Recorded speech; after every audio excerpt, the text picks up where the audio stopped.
ஐயா துணை அகிலம் கல்வி சாலை ஆராய்ச்சி நிறுவனத்தில் இணைந்திருக்கின்ற அனைத்து அன்புள்ளங்களையும் அன்போடு வரவேற்று நாம் இன்றைய பாடப்பகுதிக்குள் செல்ல இருக்கின்றோம்.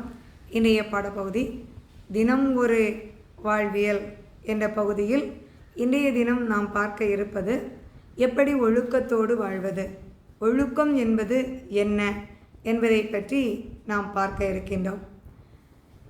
இன்றைய காலகட்டத்தில் மக்களுடைய வாழ்க்கை முறையானது முற்றிலும் மாறுபட்டு களிமாயைக்குள் அகப்பட்டு இருக்கின்றது. இதனால் எது நல்லது எது கெட்டது என்பது மக்களுக்கு தெரியாத வகையில் இருந்து கொண்டிருக்கின்றது. ஒரு ஒழுக்கம் என்பது ஒரு சமுதாயம் போற்றுகின்ற வகையில், உலகம் அங்கே ஏற்றுக்கொள்ளுகின்ற வகையில் நல்ல பழக்க வழக்கங்களை கடைபிடித்து தவறான செயல்களை தவிர்த்து வாழ்வதுதான் ஒழுக்கம். அதாவது எவ்வளவு பெரிய பட்டம் பதவி இருந்தாலும் அங்கே ஒழுக்கம் இல்லை என்றால் அதனால் பெற்ற பதவியினாலோ பட்டத்தினாலோ பணத்தினாலோ எந்தவித பலனும் இல்லை. ஆகவே ஒழுக்கத்தோடு வாழ்வது என்பது அவசியம். இப்படி என்றால் எது ஒழுக்கம்? ஒழுக்கமான வாழ்க்கை முறை எப்படி என்றால் பொய் பேசக்கூடாது, புறம் கூறக்கூடாது, பிறருக்கு துன்பம் விளைவிக்கக்கூடாது, பொது இடங்களை தூய்மையாக வைத்து கொள்ள வேண்டும், பொது சொத்துக்களை நாசப்படுத்துவது கூடாது. இப்படி பல சொல்லிக்கொண்டே போகலாம். அதிலும் நாம் அடிப்படை ஒழுக்கங்கள் என்று சொல்லுகின்ற போது அவரவர் செய்கின்ற தன் சுத்தம் பேணி தன்னுடைய சுற்றுப்புறத்தை தூய்மைப்படுத்தி அங்கே பெற்றோர், ஆசிரியர், வயதில் மூத்தோர் அவர்களுடைய சொல்லுக்கு கட்டுப்பட்டு வாழக்கூடிய ஒரு வாழ்க்கை முறை, எது நல்லது எது கெட்டது என்பதை ஒருவர் சொல்லுகின்ற போது அதை ஏற்று வாழுகின்ற வாழ்க்கை முறை, பிறருக்கு எந்த வகையிலும் சொல்லாலோ செயலாலோ எந்த ஒரு வகையிலும் தீங்கு நினைக்காத ஒரு வாழ்க்கை முறை, இதை தான் ஒழுக்கமான வாழ்க்கை முறை என்று சொல்லுகின்றோம். இதோடு பக்தி, இறை வழிபாடு என்பது அவசியம். ஒருவர் என்றைக்கும் வழிமாறாமல் ஒழுக்கத்தோடு வாழ்வதற்கு பக்தி என்ற இறை வழிபாடு அவசியமாகின்றது. காரணம், தவறு செய்தால் தண்டனை உண்டு. இது இந்த பிரபஞ்ச விதி. நாம் எதை இந்த பிரபஞ்சத்திற்கு நாம் அங்கே செய்கின்றோமோ, இங்கு நாம் எதை செய்கின்றோமோ அதனுடைய பலனை பெறுவோம். நன்மையை செய்தால் நன்மையும், தீமையை செய்தால் தீமையும். அப்போது நாம் நன்மையை கடைபிடித்து வாழ வேண்டும். அப்படி நன்மையை கடைபிடித்து வாழ வேண்டும் என்றால் ஒழுக்கம் என்பது அவசியமாகின்றது. இன்றைய காலகட்டத்தில் பகட்டிற்கு முன்னுரிமை வழங்கப்படுவது ஒரு முக்கிய கலாச்சாரமாக, அதுதான் ஒழுக்கமாக மக்கள் நினைத்து தவறான பாதையை நோக்கி சென்று கொண்டிருக்கின்றார்கள். அதாவது மதுவுக்கும் மங்கைக்கும் அடிமைப்பட்டு பணம்தான் வாழ்க்கை என்ற ஒரு நிலையில் இன்றைய வாழ்க்கை முறையானது இருந்து கொண்டிருக்கின்றது.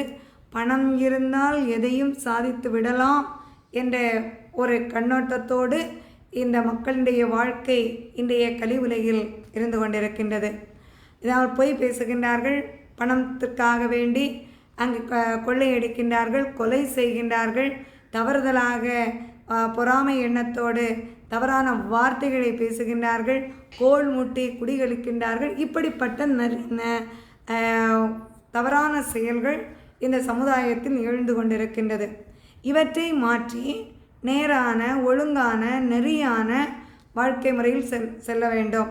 பொய் பேசக்கூடாது, புறம் கூறக்கூடாது, ஒருவரை பற்றி வஞ்சகமாக அழித்துவிட வேண்டும் என்று நினைக்கக்கூடாது, பேராசை கொள்ளக்கூடாது, எப்போதும் நான் எனது என்ற சுயநலத்தோடு வாழக்கூடாது. இப்படி யார் ஒருவர் அங்கே சிறப்பாக தான் முன்னேறுவதோடு மட்டுமல்லாமல் பிறரையும் அந்த நெறிக்கு உயர்த்துவதற்கு பாடுபடுகின்றார்களோ அவர்கள் ஒழுக்கத்தில் சிறந்து விளங்குகின்றார்கள்.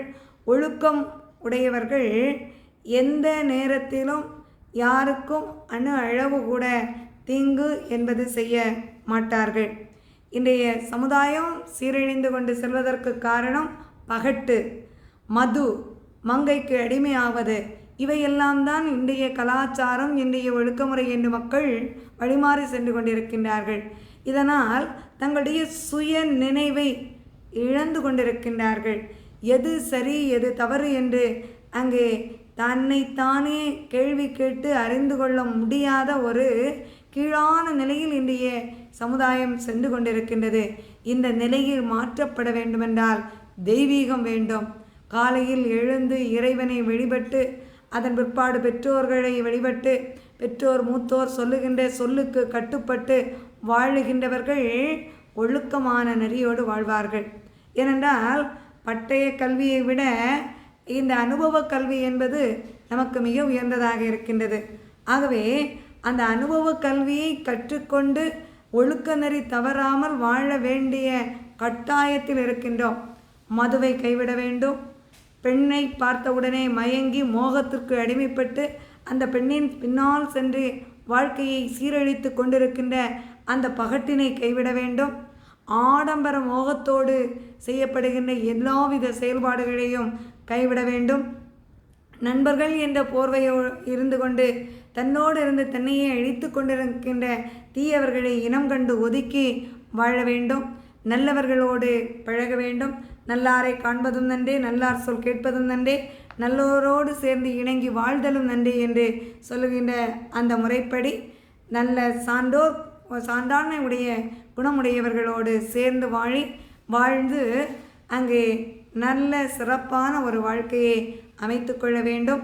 அதை விட்டுவிட்டு மோகம், இந்த ஆடம்பரம், பகட்டு, இந்த பேராசை, பணம் என்று சொல்லுகின்ற இந்த கலி எண்ணத்திற்குள் அகப்பட்டு தன்னுடைய வாழ்க்கையை சீரழித்து கொள்ளக்கூடாது. ஆக இதை யார் ஒருவர் நேர்மையை கடைபிடித்து தன்னுடைய வாழ்க்கையில் நேர்மை இருக்க வேண்டும், வாக்கில் சுத்தம் இருக்க வேண்டும், பொய் பேசக்கூடாது, தர்ம சிந்தனை இருக்க வேண்டும், இரக்கம் இருக்க வேண்டும், உள்ளத்தில் கருணை இருக்க வேண்டும், பெற்றோருடைய சொல்லுக்கு கீழ்ப்படிந்து வாழுகின்ற பெரியோரையும் பெற்றோரையும் ஆசிரியரையும் மதித்து கீழ்ப்படிந்து வாழுகின்ற ஒரு வாழ்க்கை முறையை பின்பற்ற வேண்டும்.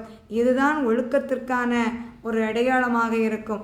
ஒருவரை ஒருவர் மறுத்து பேசுவது எளிதில் பேசிவிடலாம்.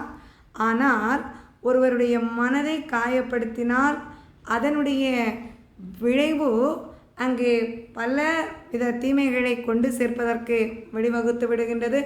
ஆகவே ஒழுக்கத்தோடு நெறி தவறாது வாழ வேண்டியது அவசியமாக இருக்கின்றது. ஐயா